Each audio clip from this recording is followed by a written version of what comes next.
नमस्ते। आज हम शिक्षा का अधिकार अधिनियम यानी आरटीई एक्ट 2009 से जुड़े कुछ बेहद महत्वपूर्ण पहलुओं की गहराई में उतरेंगे। बिल्कुल। और आज हम इसे समझेंगे कुछ सवालों के जरिए, मल्टीपल चॉइस सवालों के जरिए। हाँ, ये एक दिलचस्प तरीका होगा। हम हर सवाल को देखेंगे, उसके ऑप्शंस पर विचार करेंगे और फिर सही जवाब के पीछे जो तर्क है, जो लॉजिक है, उसे विस्तार से समझेंगे। तो चलिए शुरू करते हैं। चलिए तो सीधे पहले सवाल से शुरू करते हैं। प्रश्न 1। शिक्षा का अधिकार अधिनियम 2009 को लागू करने वाला भारत विश्व का कौन सा देश बना? आपके विकल्प हैं ए 13वां, बी 135वां, सी 140वां या डी 100वां। थोड़ा सोचिए इस पे। तो इसका सही जवाब है ऑप्शन बी। बी 135वां। जी, 135वां। 135वां। ये सुनने में थोड़ा सा देर नहीं लगता? मतलब ऐसा लगता है कि हम इस मामले में काफी पीछे रह गए। हाँ, ये आंकड़ा थोड़ा हैरान करता है और इसके पीछे एक अंतर्राष्ट्रीय जुड़ाव है। अच्छा। इसकी जड़ें जाती हैं 1992 के संयुक्त राष्ट्र बाल अधिकार चार्टर में। हम्म। इस चार्टर ने ही दुनिया के देशों से कहा कि भाई शिक्षा को एक बुनियादी अधिकार बनाओ। और भारत ने उस पर साइन किया होगा। बिल्कुल। और जब भारत ने उस पर हस्ताक्षर किए, तो वो ऐसा करने वाला 135वां देश था। अच्छा, तो ये नंबर वहां से आया है। जी, एक तरह से ये हमारी एक वैश्विक प्रतिबद्धता थी, एक वादा था जिसे हमें पूरा करना था। ठीक है। अब आते हैं दूसरे सवाल पर। प्रश्न 2। भारतीय संविधान के किस अनुच्छेद की शक्ति का प्रयोग करते हुए शिक्षा का अधिकार अधिनियम 2009 बनाया गया? विकल्प हैं ए अनुच्छेद 45, बी अनुच्छेद 21, सी अनुच्छेद 21A या डी अनुच्छेद 51A। ये बहुत ही महत्वपूर्ण सवाल है जी। और इसका सही जवाब है ऑप्शन सी, अनुच्छेद 21A। अनुच्छेद 21A। जी, तो ये अनुच्छेद हमेशा से संविधान में था या इसे बाद में जोड़ा गया? नहीं, इसे बाद में जोड़ा गया और ये हुआ था साल 2002 में 86वें संविधान संशोधन के जरिए। 86वां संशोधन। ठीक है। हाँ, ये एक बहुत बड़ा कदम था। इसी संशोधन ने संविधान में एक नया अनुच्छेद 21A डाला। और इसने क्या कहा? इसने साफ-साफ कहा कि 6 से 14 साल के बच्चों के लिए मुफ्त और अनिवार्य शिक्षा एक मौलिक अधिकार है। एक फंडामेंटल राइट। बिल्कुल। और उसी मौलिक अधिकार को मतलब जमीन पर उतारने के लिए, उसे लागू करने के लिए संसद ने ये शिक्षा का अधिकार अधिनियम 2009 पास किया। समझ गया। तो अनुच्छेद ने क्यों बताया और अधिनियम ने कैसे? एकदम सही। चलिए अगला प्रश्न देखते हैं। प्रश्न 3। आरटीई अधिनियम 2009 की धारा 12(1) सी के अनुसार निजी विद्यालयों को अपनी प्रवेश कक्षा की कितनी प्रतिशत सीटों पर दुर्बल वर्ग और असुविधाग्रस्त समूह के बालकों को प्रवेश देना अनिवार्य है? ऑप्शंस हैं ए 10%, बी 20%, सी 25% या डी 30%। इसका सही विकल्प है सी, 25%। जी हाँ, 25%। ये इस कानून का शायद सबसे चर्चित प्रावधान है ना? बिल्कुल है और बहुत क्रांतिकारी भी। हम्म। धारा 12(1) सी जी। ये कहती है कि हर प्राइवेट स्कूल को अपनी एंट्री लेवल क्लास मतलब नर्सरी या पहली कक्षा में हम्म। कम से कम 25% सीटें अपने पड़ोस के दुर्बल वर्ग और असुविधाग्रस्त समूह के बच्चों के लिए आरक्षित रखनी होंगी। और इन बच्चों से कोई फीस नहीं ली जाएगी? एक पैसा भी नहीं। उनके लिए शिक्षा पूरी तरह से मुफ्त होगी। बहुत बढ़िया। अब आते हैं प्रश्न 4 पर। आरटीई अधिनियम 2009 की किस धारा के अंतर्गत विद्यालय प्रबंधन समिति यानी एसएमसी के गठन का प्रावधान है? और विकल्प हैं ए धारा 20, बी धारा 21, सी धारा 22 या डी धारा 24। ओके, तो एसएमसी इसका सही जवाब है ऑप्शन बी, धारा 21। धारा 21। जी, ये धारा बहुत जरूरी है खासकर सरकारी स्कूलों के लिए। अच्छा, ये क्या करती है? ये हर सरकारी और सरकारी सहायता प्राप्त स्कूल में एक विद्यालय प्रबंधन समिति यानी स्कूल मैनेजमेंट कमेटी बनाना अनिवार्य करती है। और इस समिति का काम क्या होता है? मोटे तौर पर दो मुख्य काम है। एक, स्कूल के कामकाज पर नजर रखना ठीक है। और दूसरा, स्कूल के विकास के लिए एक योजना तैयार करना जिसे स्कूल डेवलपमेंट प्लान कहते हैं। ठीक है। इसी एसएमसी से जुड़ा है हमारा अगला सवाल। प्रश्न 5। विद्यालय प्रबंधन समिति एसएमसी की कार्यकारिणी समिति में कुल सदस्यों में से न्यूनतम कितने प्रतिशत सदस्य माता-पिता या संरक्षक होंगे? विकल्प हैं ए 50%, बी 66%, सी 75% या डी 80%। ये एसएमसी की संरचना से जुड़ा सवाल है जी, और इसका सही उत्तर है सी 75%। 75% मतलब 3/4। जी, कम से कम 3/4 सदस्य बच्चों के माता पिता या उनके गार्जियन ही होने चाहिए। इसका मतलब तो ये हुआ कि पावर असल में पेरेंट्स के हाथ में दी गई है। बिल्कुल। और इसमें एक और बहुत जरूरी बात है जो अक्सर लोग भूल जाते हैं। वो क्या? वो ये कि समिति के कुल सदस्यों में से 50% का महिला होना भी अनिवार्य है। अच्छा, 50% महिलाएं। ये तो बहुत ही प्रगतिशील कदम है। जी बिल्कुल। चलिए बात करते हैं शिक्षकों की। प्रश्न 6।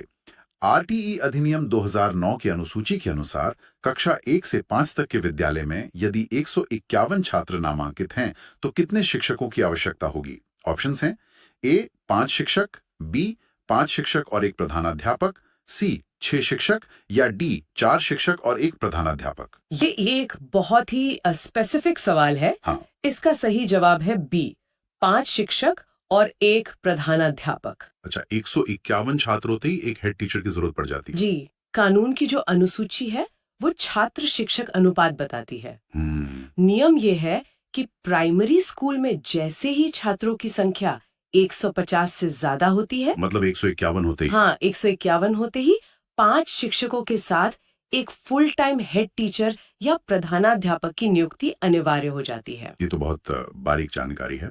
अब आते हैं प्रश्न 7 पर।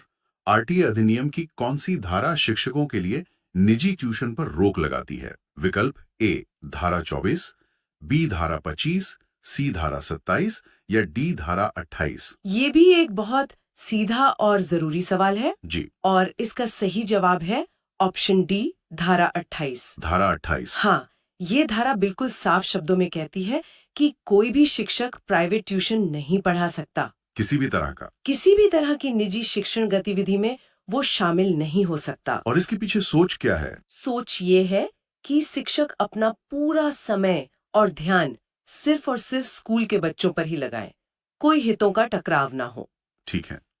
अगला सवाल प्रश्न 8। राममूर्ति समिति 1990 की मुख्य सिफारिश निम्नलिखित में से क्या थी? और आपके विकल्प हैं ए शिक्षा को समवर्ती सूची में डालना, बी शिक्षा के अधिकार को मूल अधिकार में शामिल करना, सी त्रिभाषा सूत्र लागू करना या डी नवोदय विद्यालयों की स्थापना करना। राममूर्ति समिति ये एक ऐतिहासिक समिति थी। हम्म, इसका सही जवाब है ऑप्शन बी शिक्षा के अधिकार को मूल अधिकार में शामिल करना। अच्छा, तो ये विचार सबसे पहले इन्होंने दिया था जी, पुरजोर तरीके से सिफारिश करने वाली ये पहली बड़ी समिति थी। 1990 में। हाँ, 1990 में इसी समिति ने कहा था कि शिक्षा को सिर्फ एक नीति नहीं बल्कि संविधान में एक मौलिक अधिकार, एक फंडामेंटल राइट बनाना चाहिए। और इसी सिफारिश ने बाद में अनुच्छेद 21A की नींव रखी। बिल्कुल। चलिए अब प्रश्न 9 की ओर बढ़ते हैं। आरटीई अधिनियम 2009 के अनुसार कक्षा 1 से 5 तक के लिए एक शैक्षणिक वर्ष में न्यूनतम कितने कार्य दिवस निर्धारित हैं? विकल्प हैं ए 180 दिन, बी 200 दिन, सी 220 दिन या डी 240 दिन। इसका सही जवाब है बी 200 दिन। 200 वर्किंग डेज। जी, प्राइमरी लेवल यानी क्लास 1 से 5 के लिए एक एकेडमिक साल में कम से कम 200 कार्य दिवस होना अनिवार्य है। और क्या घंटों का भी कोई हिसाब है? हाँ, वो भी है। सिर्फ दिन ही नहीं बल्कि न्यूनतम 800 शिक्षण घंटे भी पूरे होने चाहिए। अच्छा, 200 दिन और 800 घंटे, दोनों शर्तें पूरी होनी चाहिए। जी, दोनों। प्रश्न 10। आरटीई अधिनियम 2009 की किस धारा में यह उल्लेख है कि किसी भी बालक को प्रवेश के लिए किसी भी प्रकार की कैपिटेशन फीस या स्क्रीनिंग प्रक्रिया के अधीन नहीं रखा जाएगा? आपके ऑप्शंस हैं ए धारा 12, बी धारा 13, सी धारा 14, डी धारा 15। कैपिटेशन फीस और स्क्रीनिंग। हाँ, ये एडमिशन से जुड़ी एक बड़ी समस्या थी। बिल्कुल, और इसका जवाब है ऑप्शन बी धारा 13। धारा 13? जी, ये धारा 2 बहुत ही साफ बातें कहती है। क्या? पहली, कोई भी स्कूल एडमिशन के लिए डोनेशन या कैपिटेशन फीस नहीं ले सकता, ये पूरी तरह बैन है। और दूसरी? दूसरी ये कि एडमिशन के लिए बच्चे या उसके माता पिता का कोई इंटरव्यू या टेस्ट मतलब किसी भी तरह की स्क्रीनिंग प्रक्रिया नहीं होगी। और अगर कोई स्कूल ये नियम तोड़े तो उस पर ली गई कैपिटेशन फीस का 10 गुना तक जुर्माना लगाया जा सकता है। प्रश्न 11। उन्नी कृष्णन बनाम आंध्र प्रदेश राज्य 1993 के वाद में उच्चतम न्यायालय ने किस आयु वर्ग तक के बच्चों की शिक्षा को जीवन के अधिकार यानी अनुच्छेद 21 के अंतर्गत माना? और इसके विकल्प हैं ए 6 वर्ष की आयु तक, बी 10 वर्ष की आयु तक, सी 14 वर्ष की आयु तक, डी 18 वर्ष की आयु तक। ये एक बहुत ही ऐतिहासिक केस है। सही जवाब है विकल्प सी 14 वर्ष की आयु तक। और ये इतना जरूरी क्यों है? मतलब इस फैसले ने ही तो आरटी की नींव रखी है ना। एकदम। देखिए, उन्नी कृष्णन मामले में सुप्रीम कोर्ट ने एक बहुत बड़ी बात कही। उन्होंने कहा कि अनुच्छेद 21 के तहत जो जीवन का अधिकार है उसका मतलब सिर्फ जिंदा रहना नहीं है, गरिमा के साथ जीवन। बिल्कुल। और कोर्ट ने माना कि बिना शिक्षा के गरिमापूर्ण जीवन संभव नहीं है, इसलिए 16 साल तक की शिक्षा पाना हर बच्चे का मौलिक अधिकार है। तो इसी फैसले ने बाद में 86 संविधान संशोधन और फिर आरटी एक्ट 2009 के लिए रास्ता बनाया। सही बात है। चलिए अगले सवाल पर चलते हैं। प्रश्न 12। आरटी अधिनियम 2009 के तहत दुर्बल वर्ग यानी वीकर सेक्शन के बालक से क्या अभिप्राय है? ऑप्शंस हैं ए अनुसूचित जाति और जनजाति के बालक, बी सामाजिक और शैक्षणिक रूप से पिछड़े बालक, सी समुचित सरकार द्वारा निर्धारित न्यूनतम आय सीमा से कम आय वाले अभिभावक के बालक, डी निशक्तता वाले बालक। ये एक ऐसा शब्द है जिसको लेकर काफी कंफ्यूजन रहता है और इसका सही जवाब है विकल्प सी। मतलब ये जाति या सामाजिक पिछड़ेपन पर आधारित नहीं है। नहीं, आरटी एक्ट दुर्बल वर्ग को पूरी तरह से आर्थिक आधार पर, मतलब इनकम के बेसिस पर परिभाषित करता है। अच्छा। कानून कहता है कि दुर्बल वर्ग का बच्चा वो है जिसके माता पिता की सालाना आय सरकार द्वारा तय की गई एक न्यूनतम सीमा से कम हो। और ये सीमा कौन तय करता है? ये समुचित सरकार तय करती है, जो ज्यादातर मामलों में राज्य सरकार होती है। जैसे स्रोत में दिया गया है कि राजस्थान में यह सीमा 2.5 लाख रुपए सालाना है। ठीक है, तो ये राज्य के हिसाब से अलग अलग हो सकती है। जी हाँ। अब अगला सवाल। प्रश्न 13। यदि कोई विद्यालय किसी बालक को प्रवेश देने से इनकार करता है या निर्धारित समय सीमा के भीतर प्रवेश नहीं देता है, तो यह आरटी अधिनियम की किस धारा का उल्लंघन है? इसके विकल्प हैं ए धारा 14, बी धारा 15, सी धारा 16, डी धारा 17। एडमिशन से जुड़ा हुआ सवाल है ये। और इसका सही उत्तर है विकल्प बी यानी धारा 15। तो धारा 15 ये सुनिश्चित करती है कि किसी भी बच्चे को एडमिशन से मना नहीं किया जा सकता। बिल्कुल। ये धारा साफ कहती है कि किसी भी बच्चे को शैक्षणिक वर्ष की शुरुआत में या फिर सरकार द्वारा तय की गई बढ़ी हुई अवधि तक प्रवेश देने से इनकार नहीं किया जा सकता। भले ही बच्चा देर से आया हो। हाँ, भले ही बच्चा देर से आया हो, उसे एडमिशन देना ही होगा। ऐसा न करना धारा 15 का सीधा उल्लंघन है। चलिए अब अगले प्रश्न पर आते हैं। प्रश्न 14। आरटीई अधिनियम 2009 की किस धारा में बालक के अधिकारों के संरक्षण के लिए राष्ट्रीय एवं राज्य बाल अधिकार संरक्षण आयोग को शक्तियां प्रदान की गई हैं? इसके ऑप्शंस हैं ए धारा 29, बी धारा 30, सी धारा 31, डी धारा 32। मतलब इस कानून का वॉचडॉग कौन है, ये सवाल है। कह सकते हैं। और सही जवाब है सी धारा 31। तो धारा 31 एक निगरानी तंत्र, एक मॉनिटरिंग मैकेनिज्म बनाती है। एकदम सही। ये जिम्मेदारी राष्ट्रीय बाल अधिकार संरक्षण आयोग यानी एनसीपीसीआर और राज्यों के आयोगों एससीपीसीआर्स को देती है। और इनका काम क्या है? ये आयोग शिकायतों की जांच कर सकते हैं और ये पक्का करते हैं कि एक्ट के जो प्रावधान हैं उनका जमीनी स्तर पर पालन हो रहा है या नहीं। ठीक है। अब अगला सवाल शिक्षकों से जुड़ा हुआ। प्रश्न 15। आरटीई अधिनियम के मानकों के अनुसार एक शिक्षक के लिए प्रति सप्ताह न्यूनतम कितने कार्य घंटे निर्धारित हैं, जिसमें तैयारी के घंटे भी शामिल हैं? ऑप्शंस है। ऑप्शन ए 40 घंटे, ऑप्शन बी 42 घंटे, ऑप्शन सी 45 घंटे, ऑप्शन डी 48 घंटे। ये भी एक बहुत महत्वपूर्ण मानक है और इसका सही उत्तर है विकल्प सी 45 घंटे। 45 घंटे। और इसमें सिर्फ क्लास में पढ़ाना ही शामिल है? नहीं, और यही इसकी खास बात है। कानून के अनुसूची में साफ लिखा है कि इन 45 घंटों में सिर्फ टीचिंग ही नहीं बल्कि तैयारी के घंटे यानी प्रेपरेशन आवर्स भी शामिल हैं। तैयारी के घंटे मतलब पाठ योजना बनाना, लेसन प्लानिंग करना, बच्चों की कॉपियां चेक करना, ये सब भी इसी 45 घंटे का हिस्सा है। ये तो बहुत जरूरी स्पष्टीकरण है। बिल्कुल। चलिए अब प्रश्न 16 पर। प्रश्न 16। 86वें संविधान संशोधन 2002 द्वारा निम्नलिखित में से कौन सा परिवर्तन नहीं किया गया था? ध्यान दीजिएगा, सवाल है क्या नहीं किया गया था। विकल्प हैं ए अनुच्छेद 21 ए जोड़ा गया, बी अनुच्छेद 45 की विषय वस्तु में परिवर्तन किया गया, सी अनुच्छेद 51 ए में एक नया मूल कर्तव्य के जोड़ा गया, डी अनुच्छेद 19 में शिक्षा का अधिकार जोड़ा गया। ये थोड़ा ट्रिकी सवाल हो सकता है। हाँ, इसका सही जवाब है विकल्प डी, अनुच्छेद 19 में कोई बदलाव नहीं किया गया था। तो बाकी 3 बदलाव हुए थे? जी, 86वें संशोधन ने 3 बड़े काम किए। पहला, अनुच्छेद 21 ए जोड़कर 6 से 14 साल के बच्चों के लिए शिक्षा को मौलिक अधिकार बनाया। ठीक है। दूसरा, अनुच्छेद 45 को बदला, जिसमें अब 0 से 6 साल के बच्चों की देखभाल और शिक्षा की बात है। और तीसरा, अनुच्छेद 51 ए में 11वां मौलिक कर्तव्य जोड़ा गया, जो माता पिता की जिम्मेदारी तय करता है। समझ गई। अनुच्छेद 19 जो अभिव्यक्ति की स्वतंत्रता से जुड़ा है, उस पर कोई असर नहीं पड़ा। कोई असर नहीं पड़ा। अब आते हैं प्रश्न 17 पर। आरटीई अधिनियम 2009 की धारा 17 के तहत शारीरिक दंड दिए जाने पर दोषी व्यक्ति के विरुद्ध क्या कार्रवाई की जा सकती है? विकल्प हैं ए केवल जुर्माना, बी कारावास, सी उसके लिए लागू सेवा नियमों के अनुसार अनुशासनात्मक कार्यवाही, डी विद्यालय की मान्यता रद्द करना। ये बच्चों की सुरक्षा से जुड़ा एक बहुत ही संवेदनशील मुद्दा है बहुत। और इसका सही जवाब है विकल्प सी। सेवा नियमों के अनुसार अनुशासनात्मक कार्यवाही। इसका मतलब क्या है? क्या इसमें जेल या जुर्माना नहीं है? नहीं, धारा 17 में सीधे तौर पर जेल या जुर्माने का प्रावधान नहीं है।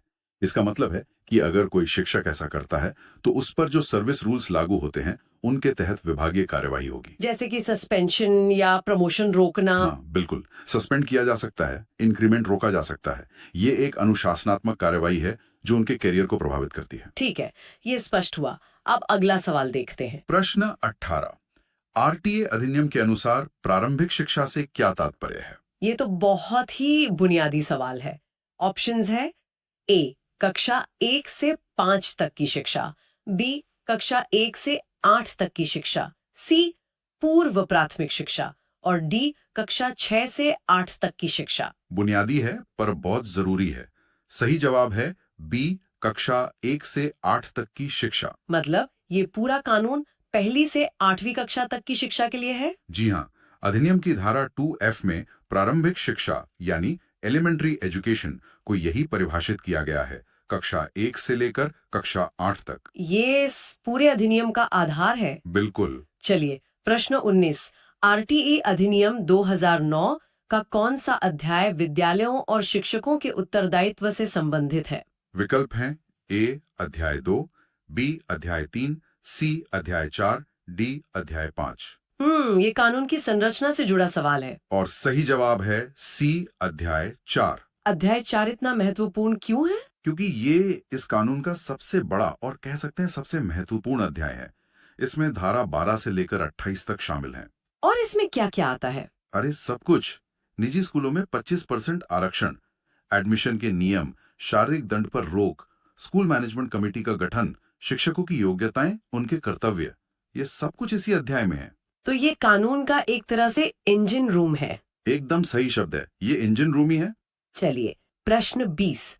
आरटीई अधिनियम 2009 की धारा 4 किससे संबंधित है? इसके विकल्प हैं ए निःशुल्क एवं अनिवार्य शिक्षा का अधिकार, बी अन्य विद्यालय में स्थानांतरण का अधिकार, सी आयु के अनुसार कक्षा में प्रवेश का प्रावधान, डी प्रवेश के लिए प्रमाण की आवश्यकता। धारा 4 ये भी एक बहुत जरूरी प्रावधान है। बहुत जरूरी। और सही जवाब है विकल्प सी, आयु के अनुसार कक्षा में प्रवेश का प्रावधान। ये उन बच्चों के लिए है जो कभी स्कूल नहीं गए या जिनकी पढ़ाई बीच में छूट गई। बिल्कुल। ये धारा कहती है कि अगर कोई बच्चा मान लीजिए 10 साल का है और पहली बार स्कूल आ रहा है तो उसे उसकी उम्र के हिसाब से क्लास 5 में एडमिशन दिया जाएगा, क्लास 1 में नहीं। लेकिन वो तो पढ़ाई में पीछे होगा। इसी के लिए कानून में यह भी लिखा है कि ऐसे बच्चों को बाकी बच्चों के बराबर लाने के लिए स्पेशल ट्रेनिंग दी जाएगी ताकि वो क्लास के साथ चल सकें। अगला सवाल, सवाल नंबर 21 है। आरटीई अधिनियम 2009 में वर्ष 2012 में हुए संशोधन द्वारा किस एक नई धारा को जोड़ा गया? और इसके विकल्प हैं ए धारा 16A, बी धारा 21A, सी धारा 39 या फिर डी धारा 25A। ये एक दिलचस्प सवाल है क्योंकि ये एक संशोधन के बारे में है। हाँ, तो इसका सही जवाब है विकल्प सी। जी हाँ, धारा 39। तो ये धारा 39 आखिर है क्या? इसे क्यों जोड़ा गया? देखिए 2012 में ये महसूस किया गया कि इतने बड़े कानून को लागू करने में जमीनी स्तर पर कुछ व्यावहारिक कठिनाइयां आ सकती हैं। अच्छा, मतलब प्रैक्टिकल डिफिकल्टीज। बिल्कुल। तो ये धारा यानी धारा 39 केंद्र सरकार को एक विशेष शक्ति देती है। लागू करने में कोई वास्तविक कठिनाई आती है तो केंद्र सरकार उसे दूर करने के लिए, मतलब उस मुश्किल को हटाने के लिए जरूरी आदेश जारी कर सकती है। ओके, तो ये एक तरह का सेफ्टी वॉल्व है ताकि प्रक्रिया रुके नहीं। हाँ, आप कह सकते हैं। ठीक है, ये स्पष्ट है। चलिए अगले सवाल पर चलते हैं। सवाल नंबर 22। जी। आरटीए अधिनियम 2009 के अनुसार कक्षा 6 से 8 तक के लिए छात्र शिक्षक अनुपात क्या निर्धारित है? ये बहुत ही महत्वपूर्ण सवाल है, अक्सर पूछा जाता है। विकल्प है ए 30.1, बी 35.1, सी 40.1 और डी 45.1। तो ये उच्च प्राथमिक स्तर की बात हो रही है। जी, और इसका सही जवाब है विकल्प बी 35.1। बिल्कुल सही। 35 छात्रों पर कम से कम एक शिक्षक। प्राथमिक स्तर के लिए ये 30.1 है ना? जी हाँ, कक्षा 1 से 5 के लिए 30.1 और 6 से 8 के लिए 35.1। ये मानक अधिनियम की अनुसूची में साफ साफ दिए गए हैं। अच्छा, इसमें एक और बात है शायद कि अगर 100 से ज्यादा छात्र हों, हाँ ये एक बहुत जरूरी बिंदु है। अगर कक्षा 6 से 8 में छात्रों की संख्या 100 से ज्यादा हो जाती है तो फिर एक पूर्णकालिक प्रधानाध्यापक का होना भी अनिवार्य है। और शायद विषय विशेषज्ञ शिक्षकों का भी प्रावधान है। बिल्कुल। गणित, विज्ञान, सामाजिक अध्ययन और भाषा के लिए अलग-अलग शिक्षक होने चाहिए। मतलब सिर्फ गिनती नहीं, गुणवत्ता पर भी जोर है। सही बात है। चलिए अब सवाल नंबर 23 देखते हैं। हम्म आरटीई अधिनियम की कौन सी धारा शिक्षकों को गैर शैक्षणिक कार्यों में नियोजन से रोकती है, कुछ अपवादों को छोड़कर? ये शिक्षकों के लिए बहुत ही अहम धारा है। इसके विकल्प हैं ए धारा 26, बी धारा 27, सी धारा 28 या डी धारा 24। सोचिए जरा, ये बहुत आम समस्या है। हाँ, और सही जवाब है विकल्प बी धारा 27। जी, धारा 27। ये धारा सीधे तौर पर कहती है कि किसी भी शिक्षक को गैर शैक्षणिक कार्यों में नहीं लगाया जाएगा। ताकि वो अपना पूरा ध्यान पढ़ाने पर लगा सकें। बिल्कुल।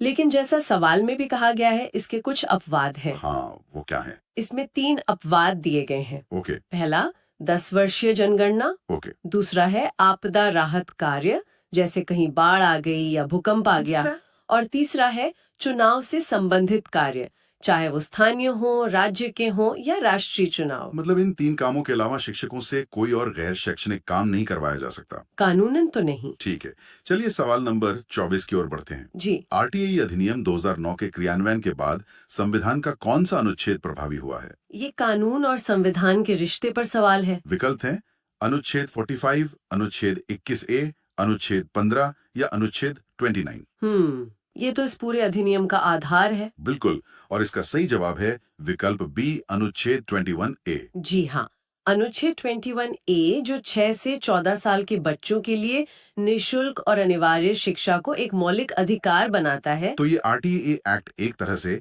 इसी अनुच्छेद को लागू करने का एक टूल है। एकदम सही कहा आपने। अनुच्छेद 21A एक संवैधानिक वादा है और आरटीई अधिनियम 2009 उस वादे को जमीनी हकीकत में बदलने का एक विस्तृत रोड मैप है। मतलब ये अधिनियम उस मौलिक अधिकार को व्यावहारिक रूप देता है। जी, वो बताता है कि ये अधिकार बच्चों तक पहुंचेगा कैसे। बहुत बढ़िया। अब आते हैं सवाल नंबर 25 पर।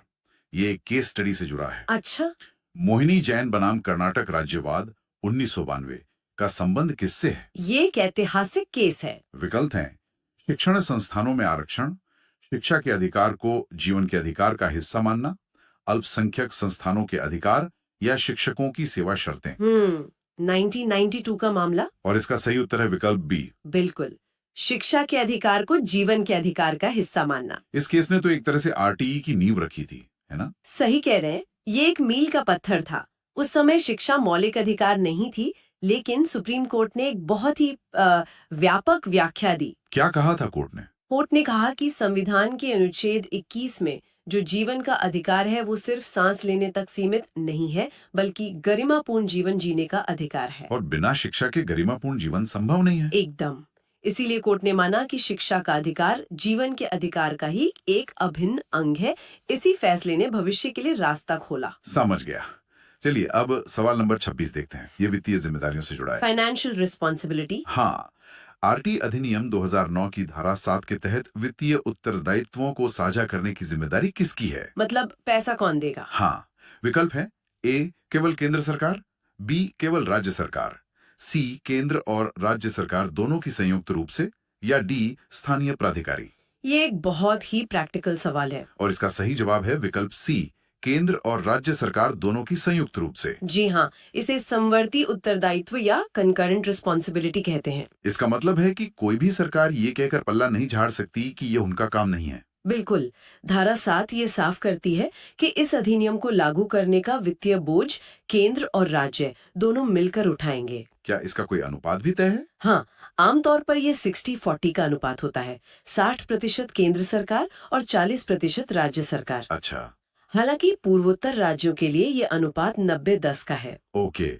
अब सवाल नंबर 27 पर आते हैं, जो अकादमिक अथॉरिटी से जुड़ा है।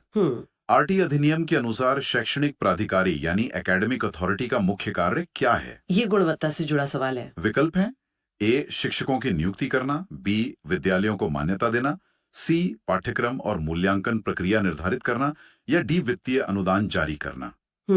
मुख्य कार्य पूछा गया है। जी, और सही जवाब है विकल्प सी। पाठ्यक्रम और मूल्यांकन प्रक्रिया निर्धारित करना, यानी करिकुलम एंड इवैल्यूएशन प्रोसीजर। तो ये कौन सी धारा में बताया गया है? ये अधिनियम की धारा 29 में है। सरकार एक विशेषज्ञ संस्था को शैक्षणिक प्राधिकारी के तौर पर घोषित करती है। जैसे एनसीईआरटी? हाँ, राष्ट्रीय स्तर पर एनसीईआरटी और राज्यों के स्तर पर एससीईआरटीज, जैसे राजस्थान में आरएससीईआरटी। इनका मुख्य काम ही यही है कि क्या पढ़ाया जाएगा और बच्चों को कैसे परखा जाएगा, इसके मानक तय करना। ताकि पूरे राज्य में एक रूपता बनी रहे। बिल्कुल। ठीक है, अब एक बहुत ही हालिया संशोधन पर आते हैं। सवाल नंबर 28। अच्छा, 2022 का? हाँ, वर्ष 2022 में आरटी अधिनियम के मानकों में किए गए संशोधन के अनुसार प्राथमिक स्तर पर कितने दिव्यांग विद्यार्थियों पर एक विशेष शिक्षा का प्रावधान किया गया है? ये समावेशी शिक्षा के लिए बहुत बड़ा कदम है। विकल्प हैं ए 08, बी 10, सी 12 या डी 15। प्राथमिक स्तर के लिए। और इसका सही जवाब है विकल्प बी 10। जी हाँ, प्राथमिक स्तर यानी कक्षा 1 से 5 तक हर 10 दिव्यांग विद्यार्थियों पर एक विशेष शिक्षक मतलब स्पेशल एजुकेटर का होना अनिवार्य है। और उच्च प्राथमिक स्तर के लिए भी कोई मानक है? जी, उच्च प्राथमिक मतलब कक्षा 6 से 8 के लिए ये मानक 15 दिव्यांग विद्यार्थियों पर एक विशेष शिक्षक का है। इसका मकसद यही है कि उन बच्चों को विशेष देखभाल और सही शैक्षणिक सहायता मिल सके। बिल्कुल, ये सिर्फ दाखिले की बात नहीं है, ये गुणवत्तापूर्ण शिक्षा की बात है। सही। चलिए अब सेकंड लास्ट सवाल पर आते हैं। सवाल नंबर 29। आरटीई अधिनियम की धारा 5 के अंतर्गत यदि कोई बालक विद्यालय बदलना चाहता है तो प्रधानाध्यापक को स्थानांतरण प्रमाण पत्र टीसी देने में विलंब करने पर क्या परिणाम होगा?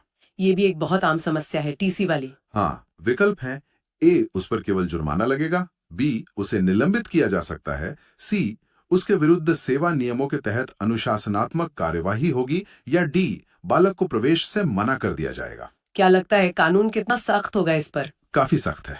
सही जवाब है विकल्प सी। उसके विरुद्ध सेवा नियमों के तहत अनुशासनात्मक कार्यवाही होगी। तो इसका मतलब क्या है? क्या ये सिर्फ एक चेतावनी है? नहीं, बिल्कुल नहीं। ये एक गंभीर कदाचार माना जाता है। धारा 5 हर बच्चे को स्कूल बदलने का अधिकार देती है और अगर कोई प्रधानाध्यापक टीसी देने में आनाकानी करता है, जानबूझकर देरी करता है, हाँ, तो उसके जो भी सर्विस रूल्स हैं उनके तहत उस पर कठोर अनुशासनात्मक कार्यवाही होगी, जिसमें निलंबन भी शामिल हो सकता है। संदेश साफ है, बच्चे का अधिकार सबसे ऊपर है। ये तो बहुत शक्तिशाली प्रावधान है। चलिए अब आज के आखिरी सवाल पर आते हैं। जी। सवाल नंबर 30। आरटी अधिनियम 2009 का आधिकारिक नाम क्या है? ये आसान लग सकता है, पर अक्सर लोग इसमें गलती करते हैं। विकल्प है ए शिक्षा का अधिकार अधिनियम 2009, बी निशुल्क और अनिवार्य शिक्षा अधिनियम 2009, सी निशुल्क और अनिवार्य बाल शिक्षा का अधिकार अधिनियम 2009 या डी बाल शिक्षा अधिकार अधिनियम 2009। सारे नाम बहुत मिलते जुलते हैं। हाँ, इसलिए ये ट्रिकी है और इसका सही पूरा आधिकारिक नाम है विकल्प सी। निःशुल्क और अनिवार्य बाल शिक्षा का अधिकार अधिनियम 2009। The right of children to free and compulsory education act 2009। इसका पूरा नाम जानना इतना जरूरी क्यों है? क्योंकि इसका हर शब्द महत्वपूर्ण है और इस कानून के उद्देश्य को बताता है। निःशुल्क और अनिवार्य का मतलब हम जानते हैं। हाँ। बाल शिक्षा ये बताता है कि ये कानून बच्चों पर केंद्रित है। और सबसे जरूरी शब्द है अधिकार। ये कोई सरकारी योजना या एहसान नहीं है, ये बच्चे का कानूनी हक है, जिसे कोई छीन नहीं सकता। बिल्कुल। ये पूरा दर्शन इसके नाम में ही छिपा है। और अब जाते जाते सुनने वालों के लिए एक सवाल छोड़ जाते हैं। कानून में अधिकार देना एक बात है, लेकिन जमीनी स्तर पर उन अधिकारों का वास्तविक कार्यान्वयन सुनिश्चित करने में आपके अनुसार सबसे बड़ी चुनौती क्या हो सकती है? इस पर विचार कीजिएगा।